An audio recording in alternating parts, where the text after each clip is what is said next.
Igbo ndị ọma na-ege ntị, ekene m unu ọzọ. Aka m bụ onye nke gị Maazị Onyekachukwu. Anyị sịrị nke onye chikwere ya zelu. Eji m aka na ị na-ekirivu ihe onyonyo ndị ọzọ anyị mere. Ọ bụ na ike ekiri bịa na tata bụ ize na-afụ anyị, ịnachie isere peji a nachie je wọchị ya ebe anyị bidoro, maka na ọ ga-aka nyere gị aka ịghọta ebe anyị na-abịa taa. Ihe anyị kakwu n'ime ya bụ egbe belu ugobelu nke siri ibe ya ebene nkukwakwa ya. Anyị na-akọwasị na omenala na ọdịnala be anyị ghasara aghasa, a wee na-ebidosi kedu ihe a ga-eme wee revive ya, mee ka ebi okwu ụdị ezigbo ndụ ahụ, ndụ ịhụnanya na ndụ mmekọrịta anyị na-ebibu before.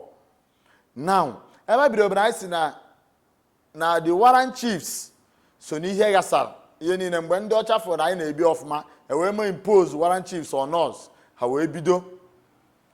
So the Warren Chiefs bụzi ha bịa fụ na maybe ihe emejogo, onye isi nchụaja abịakwute ya sị imere ihe dị otu a, and for that na-ekwe ọpịpịa dịrị gị.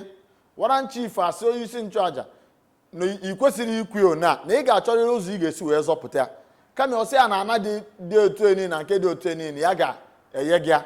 Ịmana asị na eyeji odibe afọ ọbọ mgbọrọgwụ na ajọ ọhịa. Ebe a ka bribe niile bido, ebe a ka corruption bidosi. Mgbe anyị kwe dibịa nkwado agha adị agha, dibịa ahụ kwetezie o jee chọọ otu ọ ga-esi wee merie ya, mụọ ọ bụ ọzọ ihe a sịrị ya kwuo ka ọ ga-ekwu. Mgbe ụfọdụ dibịa nwere ike jụ ama gbukwa eri ya, weta another person wee replace ya, wee taa ka ajọ ihe si wee bata na be anyị. Ndị Warren Chiefs a mekọtara ihe, ha nwere ike ịnụọ nwaanyị ọhụrụ, afụ na nwunye gị mara mma, eduru nwunye gị by force ejechita nwaanyị ọzọ ị ga-anụ.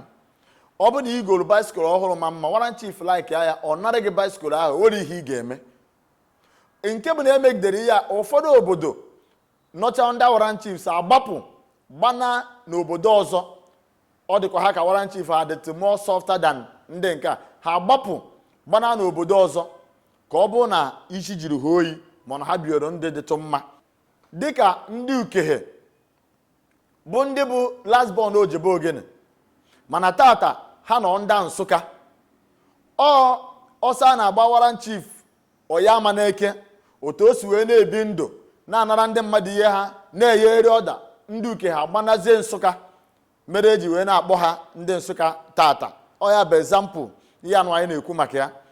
Mgbe a ka ihe mebigide rutezie to the level na mmadụ ga-eweta mmanya kpọọ nwanne ya nwoke ya na ya aghụọ mmanya. N'ime mmanya o tinyere ya poison, hi bụ ọgwụcha ya, o jee n'azụ o jeri anti-poison dibịa ya ya, ori anti-poison ahụ dibịa ya ya. Mgbe obodo ga-agbapụta mebi na suspect ọnọ ya gburu oyi a, wee sị oke na ọ ga-eje ruo oyi. Ọ pụtakwa oruo oyi, o jekwa n'azụ ahụ dibịa ya ndagbu iyi. Orie ndagbu iyi ahụ, ihe ahụ ama mmewuzi ya anything, o neutralize ya. Ebe a ka mpụ na aghụghọ bidoro ebe niile wee ghasaa.